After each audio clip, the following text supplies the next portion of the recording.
The Silent Watchers. High Admiral Zextal stood before the Valaxian Empire's Grand Council, his iridescent scales gleaming under the chamber's crystalline lights. The massive holographic display behind him showed a seemingly unremarkable blue planet, the third from its yellow star. But the Admiral's 6 eyes glowed with anticipation as he addressed the assembled dignitaries. Distinguished members of the Council, I present to you our next conquest. Sol 3, known to its inhabitants as Earth. Zextal's voice resonated through the chamber.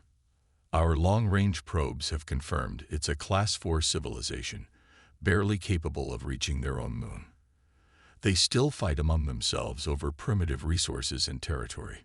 The council members chittered among themselves, their jeweled robes rustling as they shifted in their gravity-suspended thrones.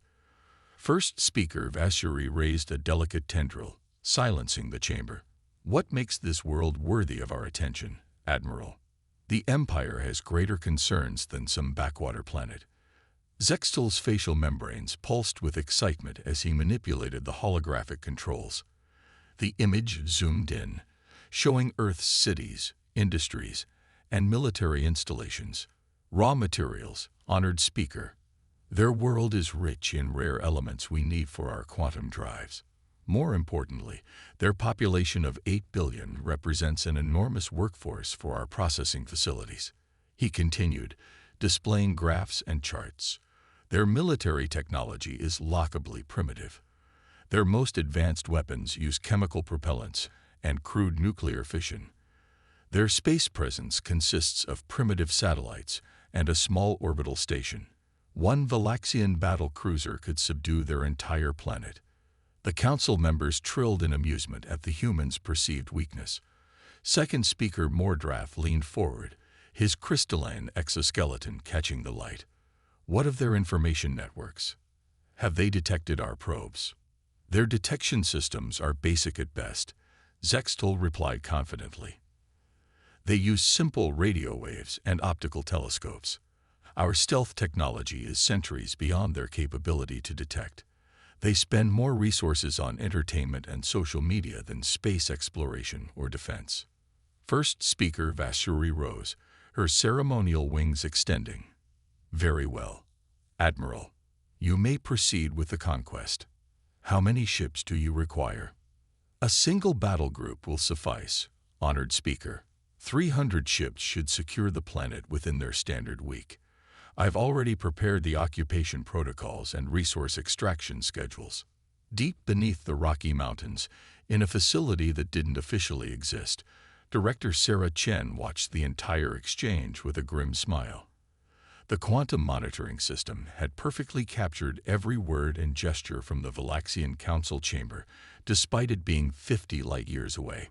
Send the recording to the Defense Council, she instructed her AI assistant. Initiate Protocol Omega-7. Throughout the solar system, humanity's true defensive grid hummed to life. Quantum sensors disguised as debris tracked the Valaxian probe fleet. Weapon platforms hidden in asteroid shells powered up their dark matter cannons. The moon's far side, thought to be a barren wasteland, unveiled vast hangars containing Earth's real space fleet.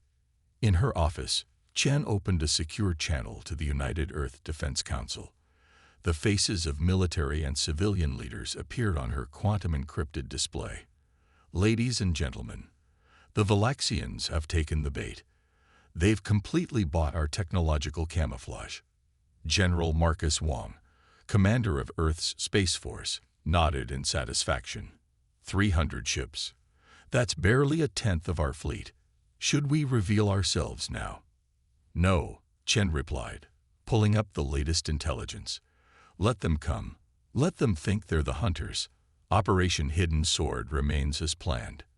We've spent 50 years preparing for this moment, building our strength while appearing weak. Let's not waste the opportunity. The council members agreed. Earth had discovered the Valaxian Empire's existence centuries ago, when their first quantum sensors detected faster-than-light travel in nearby space. Since then, humanity had carefully hidden its true technological progress, presenting a false face to the galaxy while secretly advancing far beyond what the Valaxians could imagine. Chen walked to the window of her underground office, looking at the holographic projection of Earth's real defensive capabilities. Layers of quantum shields surrounded the planet, invisible to conventional sensors. Swarms of AI-controlled microsatellites waited in stealth mode. Every human city had defensive systems that could repel orbital bombardment. "Begin evacuation drills under the guise of natural disaster preparation," she ordered. "Maintain our primitive appearance. Let them think their stealth technology is working. When they arrive," she smiled, thinking of the shock the Valaxians would experience when they discovered the truth. "When they arrive, they'll learn why humanity has survived every extinction-level event our planet has thrown at us." In space, a Valaxian probe passed by what appeared to be a simple communications satellite. It didn't detect the quantum sensors tracking its every move, didn't notice the advanced AI analyzing its technology. Humanity watched and waited, ready to teach the galaxy a lesson about underestimating Earth. The trap was set. Now they just had to wait for the Valaxians to spring it. First contact deception. The United Nations General Assembly buzzed with artificial panic. World leaders had practiced this moment for decades, but today's performance had to be perfect. On the massive screens above the assembly hall, a Valaxian warship hung in orbit, its crystalline hull gleaming in Earth's sunlight. Ambassador James Chen, son of Director Sarah Chen, adjusted his deliberately outdated tie and tried to look appropriately terrified. The Valaxian diplomatic party would arrive any minute, and humanity's greatest act of deception would face its critical test. "Remember," his mother's voice whispered through his quantum neural implant, completely undetectable to Valaxian sensors. "They expect us to be amazed by their basic holographic technology. Look impressed, but not too impressed. We're primitive, not stupid." The chamber doors opened. Admiral Zextal led a delegation of Valaxian officials into the hall, their environmental suits far bulkier than they needed to be, a deliberate show of technological superiority. James suppressed a smile, knowing that humans had mastered personal atmospheric manipulation centuries ago. "People of Earth," Zextal's voice boomed through their translation devices. "We come in peace, representing the mighty Valaxian Empire." A hologram materialized above them, showing the Empire's vast territory. The human delegates gasped on cue, right on schedule. James stepped forward, playing his role perfectly. "Distinguished visitors, we are honored by your presence. Though your arrival has caused some panic among our people, we hope to establish peaceful relations." His hand shook slightly, a masterful touch of acting that didn't go unnoticed by the Valaxian admiral. Zextal's facial membranes rippled with barely concealed contempt. "We have observed your world for some time. Your civilization shows promise, despite its primitive state. The Empire offers you protection and guidance. In exchange, we seek only minimal resource rights and trade agreements." In hidden bunkers across the planet, Earth's real leaders watched the exchange through quantum feeds. General Wang's voice came through James's neural link. "They're scanning us with their full sensor suite. Countermeasures are holding. They're seeing exactly what we want them to see." The Valaxian delegation proceeded with their presentation, displaying technological wonders that would have amazed humanity 3 centuries ago. James and the other human representatives maintained their facade of wide-eyed wonder, while subtle quantum sensors analyzed every piece of Valaxian technology for weaknesses. "As a gesture of goodwill," Zextal announced, "we offer you this gift." A small device materialized in the center of the chamber, a basic energy generator capable of powering one of your small cities. James approached the device with carefully staged caution. The quantum sensors in his brain noted that it was barely more advanced than the public power systems humanity pretended to use. In reality, Earth's cities ran on zero-point energy and dark matter reactors. "This is incredible," James stammered, using every bit of his diplomatic training. "But surely such advanced technology comes with a price." First speaker Vashuri stepped forward, her jeweled robes catching the light. "Merely your cooperation, dear primitives. We will guide your species into the galactic community. Under our protection, of course." In her underground command center, Director Chen watched the Valaxian biosignatures through quantum sensors. Every indication of deception, every subtle sign of aggression, was noted and analyzed. "They'll wait 3 of our days," she informed the Defense Council. "Standard Empire protocol for Class 4 civilizations. Then they'll demand our surrender, claiming it's for our own protection." "All defense systems are ready," General Wong reported. "The lunar fleet is in position, cloaked by quantum fields. The Mars defense grid is operational. Should we begin evacuating major cities?" "No," Chen decided. "That might tip our hand. The underground shelters can handle the civilian population in minutes once the attack begins. Let them think we're completely vulnerable." Back in the assembly hall, James listened to Zextal's grand promises of technological advancement and protection, noting every hidden threat, every carefully worded demand. The Valaxians' confidence was absolute. They had no idea they were walking into humanity's carefully laid trap. "We will return in 3 days," Zextal announced as the delegation prepared to leave. "We trust you will make the wise choice for your species' future." James bowed slightly, the perfect picture of a primitive diplomat overwhelmed by advanced aliens. "We will convey your generous offer to our world's leaders.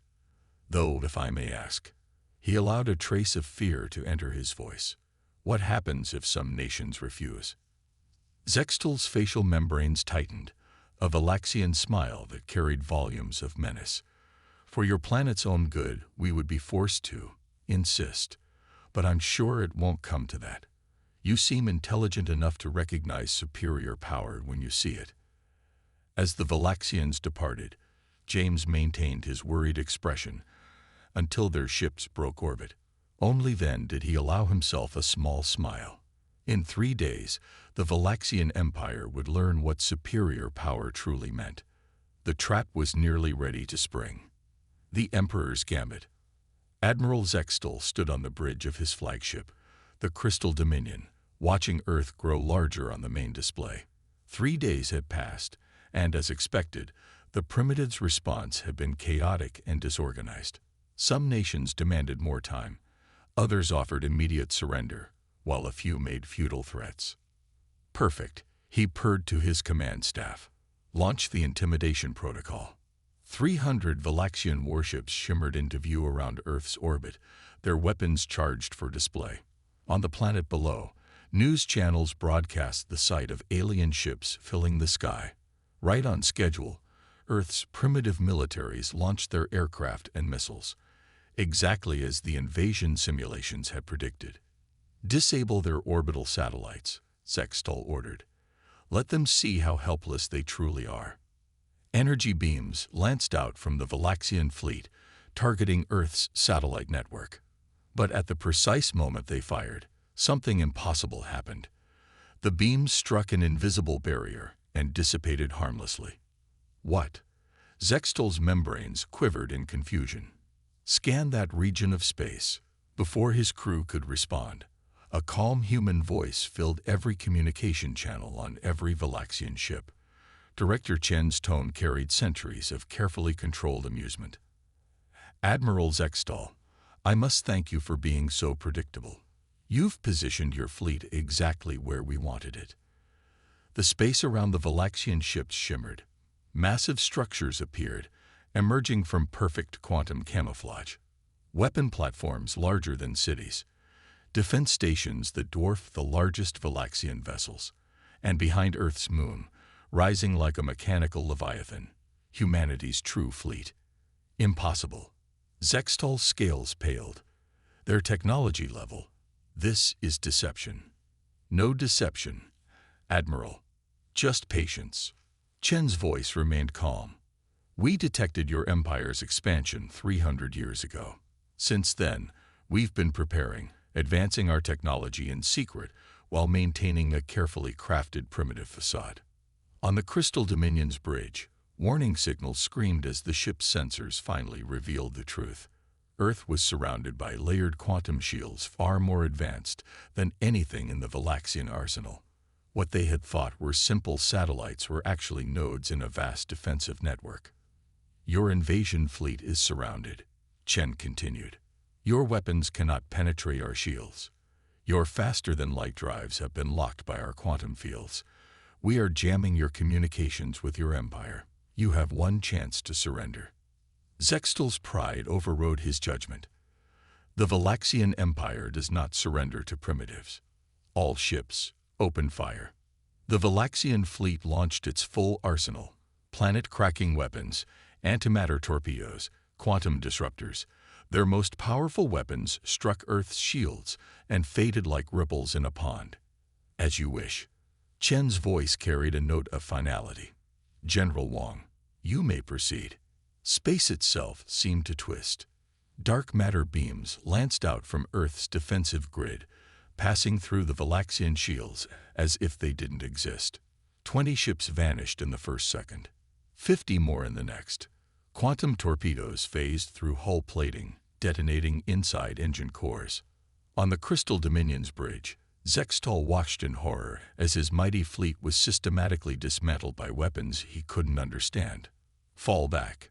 Emergency retreat. Your faster-than-light drives are offline," Chen reminded him.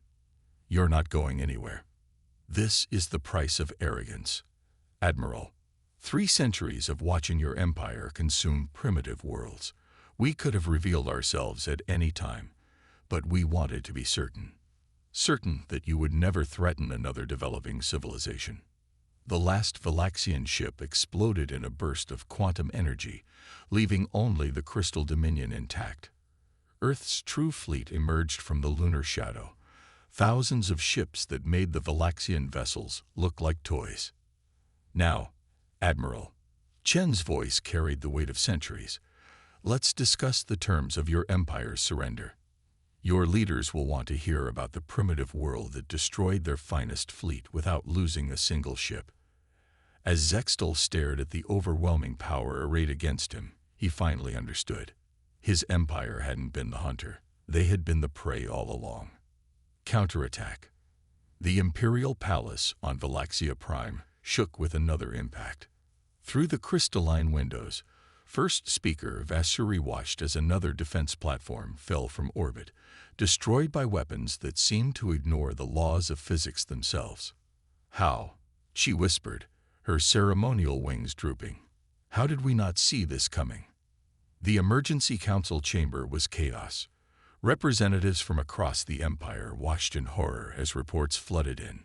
Human ships had appeared simultaneously at every major Valaxian military installation across 50 star systems.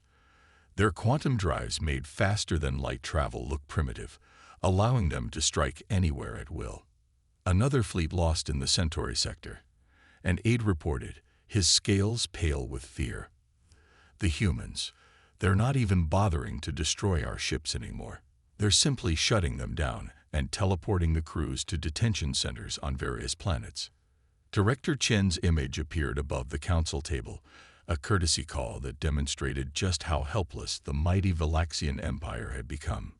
"First Speaker, your military assets have been neutralized across all major systems. We're now moving to Phase 2. Phase 2. Vasuri felt a chill despite her environmental controls. "What more could you want?" "Justice," Chen replied simply. "Our quantum archives have recorded every civilization your empire has subjugated over the last millennium. Every species forced into servitude. Every world stripped of resources. Every culture destroyed in the name of imperial progress." As she spoke, human ships across Valaxian space began broadcasting. Not threats or demands, but evidence. Centuries of imperial atrocities, recorded by hidden quantum sensors that the Valaxians had never detected. The broadcasts went everywhere, to every conquered world, every subjugated species, every corner of the empire. "We could have stopped you centuries ago," Chen continued. "But we needed to understand the full scope of your empire's actions. We needed evidence that even your own people couldn't deny. And we needed to be ready to protect those you've oppressed when the truth finally came out." In orbit around Velaxia Prime, the human flagship Genesis revealed itself. The vessel was the size of a small moon, powered by technologies that made Velaxian science look like children's toys. Its quantum sensors could detect a single conversation from light years away. Its computational systems could simulate entire civilizations. "Your empire ends today," Chen declared, "but not through destruction. That would make us no better than you. Instead, we're going to help your victims rebuild. Every species you've conquered will be offered independence and protection under Earth's guidance." Vashuri watched helplessly as human ships across the Empire began dismantling the Velaxians' power structure. Their quantum technology easily bypassed every security system, every defense, every failsafe. But they weren't destroying. They were liberating. "Your mining operations on conquered worlds shut down. Your slave labor camps empty. Your subject species are being freed as we speak, with our ships ensuring no retribution from your forces." Rebellion erupted across the Empire as the subjugated species realized their oppressors were powerless. But where the Velaxians expected violence and revenge, they found something else. Human peacekeepers appeared everywhere, preventing bloodshed, ensuring orderly transitions of power. "We've had 3 centuries to plan this," Chen explained. "We've prepared infrastructure, governments in exile, economic systems to prevent collapse. Unlike your empire, we believe in lifting civilizations up, not grinding them down." In the council chamber, a junior member finally asked the question everyone feared. "What will happen to us?" Chen's expression softened slightly. "Your worlds will retain their independence, but under restrictions. Your military will be disbanded. Your technology will be limited until you demonstrate peaceful intentions, and you will pay reparations to the worlds you've destroyed, not in resources or money, but in aid and assistance, helping rebuild what you once tore down." As if to demonstrate their complete control, the humans activated their final surprise. Quantum fields across Velaxian space permanently disabled their warships' weapons, and faster than light drives. 3 centuries of preparation had allowed Earth to create a foolproof system of technological containment. "A new age begins today," Chen concluded. "Earth will help establish a federation of free worlds where every species can develop without fear of conquest. Your empire's fall will mark the rise of something better, a galactic community based on cooperation rather than subjugation." The first speaker, looking at the irrefutable evidence of her empire's crimes, finally understood. Earth hadn't just defeated them militarily, they had outmaneuvered them completely. The humans had spent centuries building not just weapons, but solutions. The age of empire was over. The age of humanity had begun. A new dawn.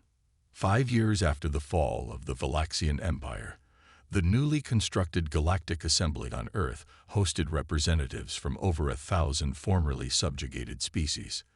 The massive chamber, built with quantum architecture that could adapt to any alien biology, hummed with the voices of civilization rebuilding itself.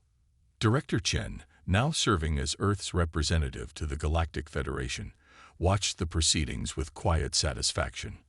On the chamber floor, a former Velaxian slave species was presenting evidence of their successful transition to self-governance.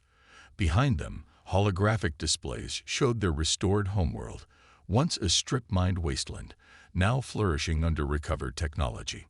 "The human guidance program has exceeded all expectations," the alien delegate announced, their bioluminescent patterns showing joy.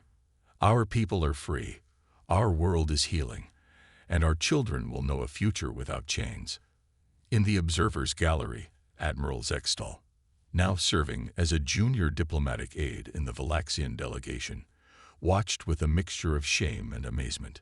The humans had kept their word. Instead of destroying the Velaxians, they had forced them to become better. Every Velaxian now served mandatory terms, helping rebuild the worlds their empire had destroyed. The changes went far beyond politics.